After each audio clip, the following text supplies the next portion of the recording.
Un buen día con todos y cada uno de ustedes, mis apreciados estudiantes de nuestra modesta casa de estudios, Uribe School. Te saluda tu profesor César Gerardo Uribe Guamaní, profesor responsable del curso de Historia del Perú, acá en nuestra modesta casa de estudios de Uribe School. Y el día de hoy, jueves 9 de diciembre, una fecha muy importante en la historia del Perú, Día del Ejército Peruano.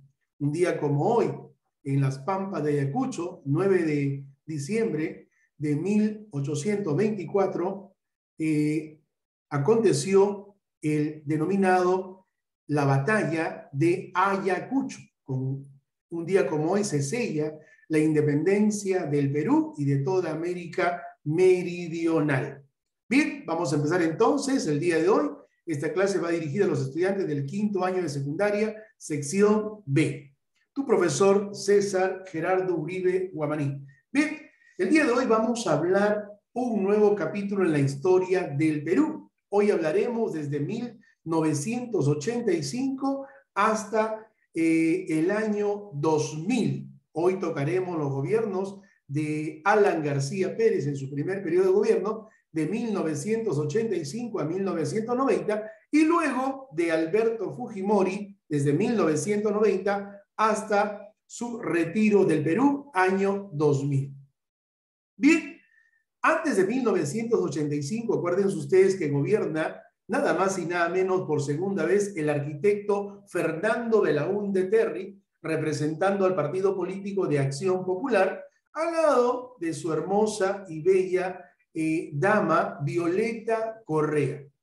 Antes del gobierno de Fernando Belaúnde Terry, acuérdense ustedes que el Perú regresa a la democracia gracias a la presencia del tecnodemócrata Francisco Morales Bermúdez Cerruti, aquel personaje que formó nada más y nada menos la Asamblea Constituyente en 1978 y aquel que le dio el protagonismo a Víctor Raúl Haya de la Torre para confeccionar la Constitución de 1979.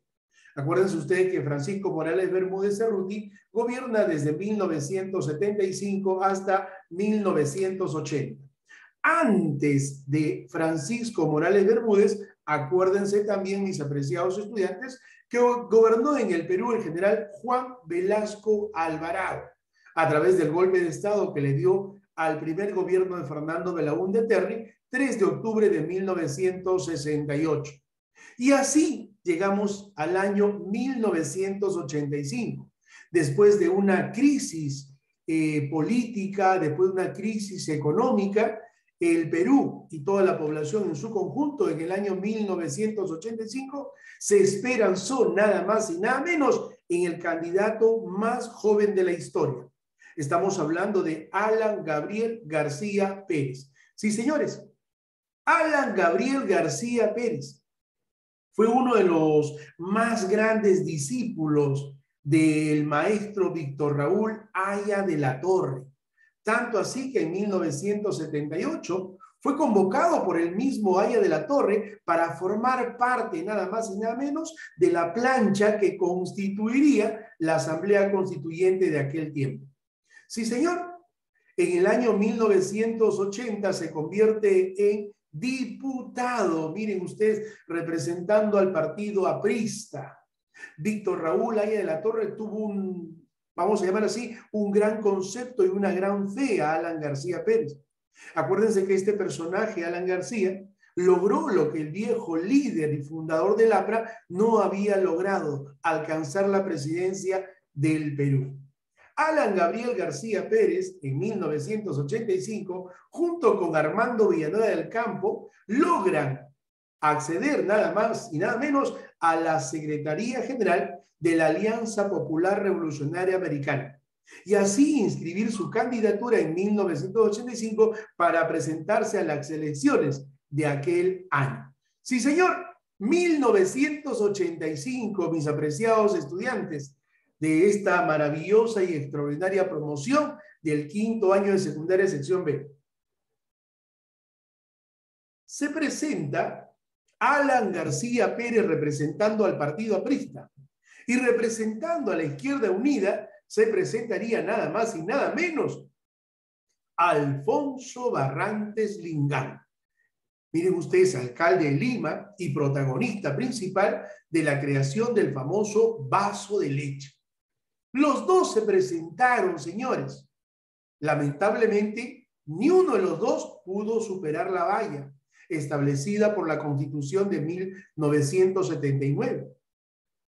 Se presentaron también Luis Bedoya Reyes, representando nada más y nada menos al PPC, Javier Alba Orlandini, Roger Cáceres Velázquez, el mismo Francisco Morales Bermúdez, pero Alan García y Alfonso Barrantes fueron quienes ocuparon los primeros puestos. Y como estos no habían llegado a lo que exigía la Constitución del 79, se fueron a segunda vuelta electoral. Y en la segunda vuelta electoral, o para la segunda vuelta electoral, Alfonso Barrantes Lingán renuncia a su candidatura y le otorga el triunfo, nada más y nada menos, a el doctor Alan Gabriel García Pérez, abogado de profesión. Alan García Pérez ingresa al poder en 1985. Todo el Perú apostó por él, sí señor. Fue el candidato más joven, líder del APRA, logrando lo que el viejo fundador y caudillo del APRA no había logrado. Alan García ingresa al poder y encuentra la herencia del gobierno de Fernando Belaúnde Terry. ¿Qué nos dejó Belaúnde, señores? Ahí están 4 aspectos de gran importancia.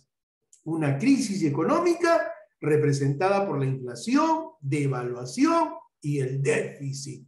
Sí, señor, demasiados gastos públicos. No había superávit. El Perú se encontraba al borde del colapso. Sí, señor, a esto se aumentó la presencia nada más y nada menos de grupos terroristas, como Sendero Luminoso, dirigido por Abimael Guzmán Reynoso, y el Movimiento Revolucionario Túpac Amaru, dirigido por Víctor Olay Campos. A esto también se suma nada más y nada menos la presencia del narcotráfico, el cual estuvo asociado al Movimiento Revolucionario Túpac Amaru. Y otro aspecto de gran trascendencia en la historia, señores, los actos de corrupción que siempre vamos a encontrar en gobierno tras gobierno. Claro que en algunos gobiernos se va a representar con mayor presencia los actos de corrupción. ¿Cuál fue el modelo económico de Alan Gabriel García Pérez en 1985 hasta 1990? Un modelo económico heterodoxo, o sea, un modelo económico desordenado, demasiado populista, demasiada demagogia, un intervencionismo total por parte del Estado. El Estado va a asumir el control de la economía en el Perú y eso lo trajo abajo completamente. A esto, Alan García determinó el pago de la deuda externa solo con el 10% de las exportaciones. ¡Wow! El mundo entero y los países del primer mundo dijeron, no, el Perú tiene que ser declarado definitivamente ineligible. El Fondo Monetario Internacional, el FMI, lo declaró así. Se cerraron el acceso a nuevos créditos en el mundo, se espantó definitivamente la inversión extranjera. Muchos extranjeros capitalistas, inversionistas, observaron que sus capitales y dinero corría peligro y se fueron del Perú, generando desempleo y una crisis total. Señores, el Perú en el mundo se considera en ese tiempo como el país de riesgo crediticio porque no pagaba su deuda. ¿Qué hace Alan García? Aumenta los sueldos de los empleados, incrementa el sueldo mínimo. Dijo, yo no me hago problemas. Le ordenó al presidente del BCR a subsidiar, miren ustedes, con dinero. Había dinero, pero no había que comprar porque no había producción. La producción no era conveniente hacerlo porque se trabajaba para perder. Y Alan García subsidió los productos de primera necesidad. Y para esto, ¿qué le dijo Alan García al empresario, al industrial? No te preocupes. No te preocupes. Yo voy a crear el dólar MUC. MUC. ¿Qué es el dólar MUC, mi apreciado estudiante Ariel Astete? Miren ustedes, ¿qué fue el dólar MUC? El dólar barato, el dólar congelado, el dólar subsidiado, solamente para los importadores. Pero ¿saben qué pasó? Muchos empresarios se valieron del dólar MUC para enriquecer, triplicar, quintuplicar sus fortunas.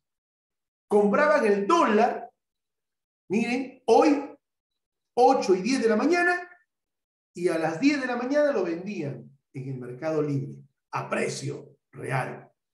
Les convenía mucho más comprar a precio barato y venderlo a precio real, en lugar de importar y producir. Con eso se vino abajo la economía de nuestro país, señores. Miren ustedes, ¿cuál fue el objetivo según Alan García al crear el dólar boom? Aumentar la producción y generar empleo. No, mentira, señores. Los empresarios optaron por comprar, sí, gracias Alan, y a las 2 horas venderlo a precio real. Sí, señores. Miren ustedes. El punto de quiebre del gobierno de Alan García, al verse al borde del colapso, fue nada más y nada menos la estatización de la banca en 1987 y la crisis galopante que traía el Perú abajo. Sí, señores, el 28 de julio en Mensaje de la Nación, en 1987, Alan García anunció la estatización de la banca. Esto generó gran controversia entre todos los banqueros. Protesta frente a esto, aparece nada más y nada menos un movimiento de libertad, un movimiento de lucha, dirigido nada más y nada menos por el premio Nobel Mario Vargas Llosa. ¿Cuál fue la causa de este grupo político que va a aparecer en protesta a la estatización de la banca? Señores, cuidar los intereses de las personas que invirtieron en el Perú. Esa propuesta fue definitivamente neoliberal. A esto se sumó la hiperinflación. En 1987, debido a la estatización de la banca, no había producción ni productividad. En el 88, el alza de los precios llegó en 1.722%, los famosos paquetazos. Miren ustedes, 1989, el alza de los precios aumentó a 2.775%. En el 90, 4.541%. Resultado, una hiperinflación. Sí, señor. Ya el Perú se encontraba, pues, definitivamente al borde del colapso y eso generó, nada más y nada menos, las colas. Pregunten ustedes a sus familiares. Pregunten ustedes las colas durante el gobierno de Alan García. La gente tenía dinero, sí señor, pero no había que comprar. Había escasez, no había producción. La escasez de los productos básicos, azúcar, leche, aceite, queroseno, las largas colas para conseguir esos alimentos en forma, miren ustedes, racionadas. Sí señor, así fue. Aparece la idea de Alan García de crear para los desempleados un programa de apoyo al ingreso temporal. Y ese programa de apoyo al ingreso temporal fue nada más y nada menos el PAIT. P-A-I-T. PAIT. Sergio González. ¿Qué fue el PAIT? El programa de ingreso, de apoyo al ingreso temporal. Se contrató a tutti li mundi. Se contrató a todo el mundo, señores, para mejorar los parques, las pistas, avenidas. Todo el mundo tenía trabajo. Donde trabajaban 4 personas, había 20 personas. Todo el mundo trabajaba. Todo el mundo cobraba, porque Alan García ordenó ¿qué cosa? Subsidiar. Habló con el BCR y se fabricaron billetes a montón para pagar todo. Pero no había que comprar. No había que comprar, señores. Había una escasez completa, porque no le convenía al productor, miren ustedes, comprar, porque el Estado controlaba el precio de los productos. No era como ahora, una economía de libre mercado, donde la competencia prima. En cambio, en ese tiempo, todos los precios tenían un estándar en su valor. Señores, se suma la escasez, se suma el terrorismo, y durante ese tiempo Alan García unifica nada más y nada menos lo que fue la Guardia Republicana, la Guardia Civil, la Policía de Investigación del Perú, las unifica creando la PNP, la Policía Nacional del Perú. Se crea también el famoso Ministerio de Defensa, dirigido por Luis Mantilla. Aumentan también los atentados terroristas, aparece Sendero Luminoso y el movimiento revolucionario Túpac Amaru. ¿Quién no recuerda el atentado en Tarata, en Miraflores? Miren ustedes, las Fuerzas Armadas intervienen a las universidades, se crean comités de autodefensa, los ronderos en las provincias, se ordena la ejecución extrajudicial por orden de Alan García a los amotinados en el Frontón, Lurigancho y Santa Bárbara. Y se cometen crímenes de lesa humanidad en Acomarca, en Pucayacu, en Cayara y entre otros lugares. Sí, señor. Las consecuencias de esta economía basada en la inflación, devaluación y déficit, nada más fue la creación y emisión de billetes. Miren ustedes los billetes en el 85. Alan no se hizo problema, fabriquen monedas, tanto monedas de metal como monedas de papel. Cambia el sol por los llamados INTIs. Sí, señor. Miren ustedes, los precios se multiplicaron un promedio de 22.000 veces durante el gobierno de Alan García. Se triplicó nada más y nada menos el número de familias pobres. La pobreza aumentó de 16% a un 45%. En el año 90 los trabajadores con sus salarios solamente compraban la mitad de lo que compraban en 1985. De cada 2 niños de edad escolar, miren ustedes, 2 tenían desnutrición crónica. Y así sucesivamente. Llegamos prácticamente al final del gobierno de Alan García con una deuda extremada, señores. 13.000 millones de dólares a 20.000 millones de dólares. Hoy en día, el Perú, Sergio González, debe 44.000 millones de dólares. Mira cuánto se ha acrecentado la deuda. Sí, señores, van a desaparecer nuestras reservas internacionales. Claro, se fabricó monedas de metal y monedas de billete. 105 millones de dólares el BCR utilizó para poder subsidiar nuestra economía nacional. Señores, la inflación de los 5 años de gobierno atrista fue la más terrorífica, señores, la más terrorífica. Un desastre total durante el primer gobierno de Alan García Pérez. La población estaba decepcionada. Y así llegamos a 1990. Ya la población no creía en los partidos tradicionales. Aprovechándose de esto, aparece nada más y nada menos el premio Nobel, Mario Vargas Llosa, representando al partido Fredemo para las elecciones de 1990. Y aparece un chinito, profesor de estadística de la Universidad Agraria en La Molina, casado con Susana Igush, y con 3 palabras logró conquistar la mente y los corazones de la gente: honradez, tecnología y trabajo. Estamos hablando del partido Cambio 90, sí señor. Se presentan a las elecciones en 1990. Miren ustedes, se presentan a las elecciones de 1990 y de todos los participantes, Mario Vargas Llosa, Alberto Fujimori, Alfonso Barrate Vigar y Roger Cáceres Velázquez, representando al partido Frena Traca el Chullo, de estos 4 pasarían a segunda vuelta Mario Vargas Llosa y Alberto Fujimori. ¿Sí, señor? Y en segunda vuelta, según la Constitución de 1979, ganaría Cambio 90 en el Perú. Este partido se uniría o recibiría el apoyo nada más y nada menos de la Izquierda Unida y del Partido Aprista.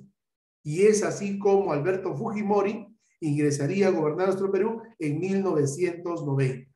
Lo primero que hizo Fujimori, ¿qué cosa fue? Señores, lo primero que hizo Fujimori es tomar el modelo económico de Mario Vargas Llosa, aplicando una política de Fuji Shop.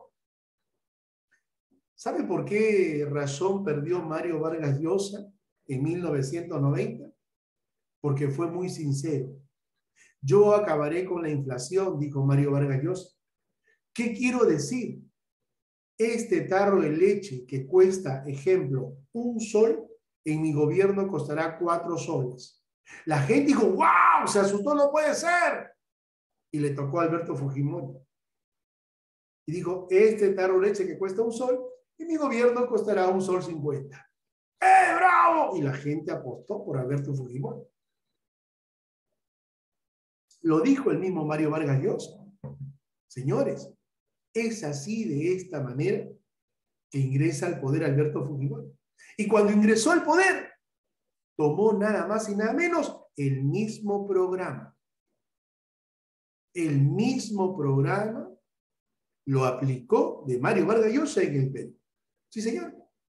Y la gente empezó a protestar y a decepcionarse del chinito. En ese tiempo el Congreso era bicameral, la Cámara de Diputados y la Cámara de Senadores. Y Fujimori disuelve el Congreso el 5 de abril del año 1992, apoyado por el capitán y doctor Vladimiro Montesinos Torres. Suspende las funciones del Congreso, cierra el Congreso Fujimori, cierra el Poder Judicial y el TC, el Tribunal de las Garantías Constitucionales. ¿Cuál fue el objetivo de Alberto Fujimori al cerrar el Congreso, señores? Crear un Congreso, entre comillas, más eficiente, más práctico, unicameral. Aparece el Congreso Constituyente Democrático con 100 congresistas de las diferentes bancadas políticas. Por supuesto, en mayoría, cambio 90.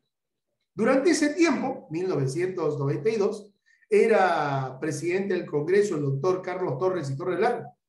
Y era,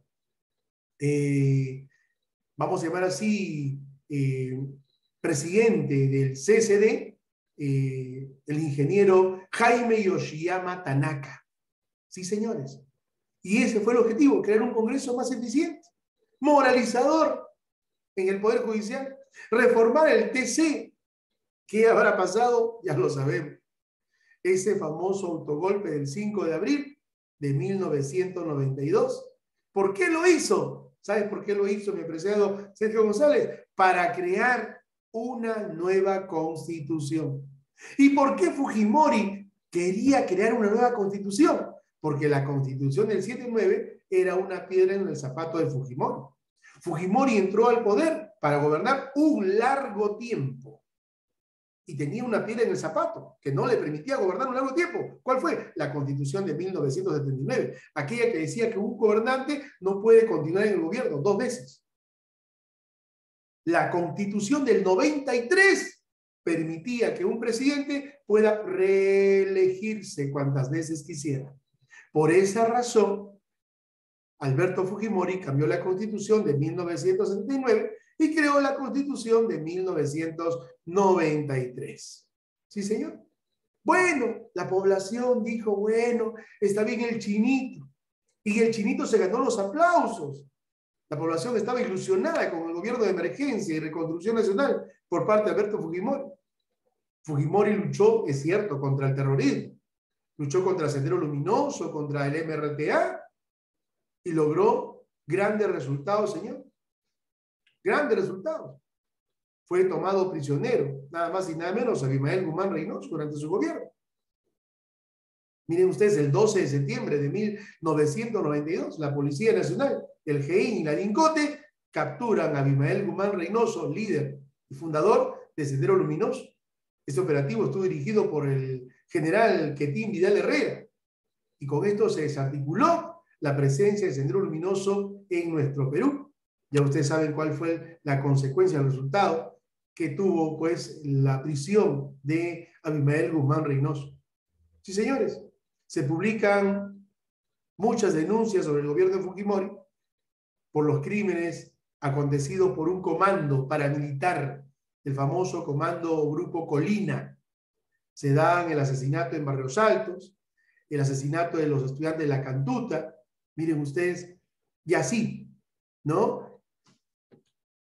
Señores, el CCD, el Congreso Constituyente Democrático, con mayoría fujimorista en el Congreso. Acuérdense ustedes que la Constitución del 93 fue la Constitución promulgada por Alberto Fujimori a través de un referéndum, un sistema unicameral, y permite la reelección de la presidencia de la República y la pena de muerte. Señores, llegamos así al 95. Alan García ya había pasado la historia, Fujimori era la esperanza, y nuevamente ya con la Constitución del 93 se va a reelegir en 1995, venciendo al ilustre Javier Pérez de Cuellar. Miren ustedes, la bancada fujimorista aseguró, miren ustedes, los votos a favor de Alberto Fujimori, venciendo al ilustre Javier Pérez de Cuellar, iniciando un gobierno del 95 a el año 2000. Sí, señores, y en este tiempo se captura, nada más y nada menos, luego de la toma de rehenes en la Embajada de Japón, se captura a Néstor Serpa Cantorín, ¿no? Y a todo su grupo terrorista, acabando con ellos gracias a la presencia de este operativo militar protagonizado por el grupo Chavín de Huántar.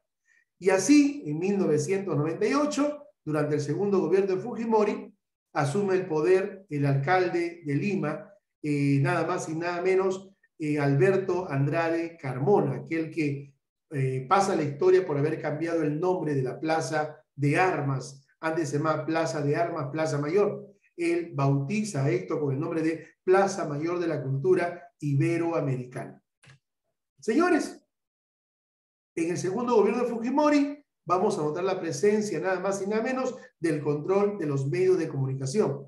Todas las noticias en los distintos medios de comunicación primero tenían que pasar por lectura del gobierno para luego, nada más y nada menos, ser emitidas a viva voz ante la población. Se compró los medios de comunicación, radio, televisión, los distintos canales, y por esto fue también procesado en adelante. Llegamos al año 2000, podía postular, se presenta a las elecciones y va a tener como rival político al doctor Alejandro Toledo Manrique, logrando, miren ustedes, vencerlo, porque este renuncia a participar en segunda vuelta electoral. Y Fujimori se convierte en presidente del Perú del año 2000 en adelante, hasta que todo iba bien, hasta que aparecen los controvertidos Vladivideos. Miren ustedes, aparece, señores, gracias a la presencia de distintos grupos liderados por Fernando Olivera Vega, ¿no? Aparecen estos videos donde el asesor presidencial se compraba a tutti li mundi, y ahí está el video donde Alex Curi, ¿no? Recibe, miren ustedes, dinero de Montesinos, y con esto se viene abajo el gobierno de Alberto Fujimori. No hay más remedio que Fujimori le da de baja a su asesor y lo indemniza. Fujimori logra sacarlo del poder a Montesinos, indemnizándolo, y luego este va a huir con destino a Panamá. Fujimori, aprovechando la APEC en Brunei, Asia, viaja, pero nunca más regresa, y luego va a ser tomado prisionero y extraditado, ¿no?, a nuestro Perú y sentenciado luego de un proceso judicial por varios delitos. Sí, señores. Alberto Fujimori no regresa y desde el Japón envía un fax renunciando a la presidencia del Perú. El Congreso no acepta la renuncia y lo declara vacante, ¿no?, al presidente Alberto Fujimori, declarando vacante por incapacidad moral. Sí, señor. Abandona el cargo, en otras palabras, Alberto Fujimori. Abandona el cargo y el Congreso de la República se reúne para nombrar nada más y nada menos a este personaje en la historia de nuestro país, el doctor, abogado de profesión, nada más y nada menos, miren ustedes, ahí está, conocido con el nombre del Chaparrón, ¿no? Estamos hablando de quién. Se convierte en presidente de la República, nada más y nada menos, Valentín Paniagua Corazao, presidente de la República desde el año 2000 hasta el 28 de julio del 2021, fecha en la cual convocaría elecciones y entregaría el mando nada más y nada menos a el doctor Alejandro Toledo Manrique. Fujimori empieza a extraditarlo, lo traen al Perú y empiezan los juicios. Y muchos fueron los delitos que cometió Alberto Fujimori, entre ellos crímenes, ¿no?, o atentados de lesa humanidad. Sí, señor, actualmente ha sido condenado, cubre prisión, está muy delicado y solamente la historia sabe qué es lo que acontecerá con él. ¿Qué habrá pasado luego del gobierno de Valentín Paniagua Corazao? Señores, vendría el gobierno de Alejandro Toledo Manrique para luego entrar ya al gobierno de Ollanta Humala Tasso. Así es, y así llegar a nuestra historia actual. Mis apreciados estudiantes de nuestra modesta casa de estudio, gracias por su atención. Nos vemos en la siguiente hora con práctica calificada. Gracias. Un buen día.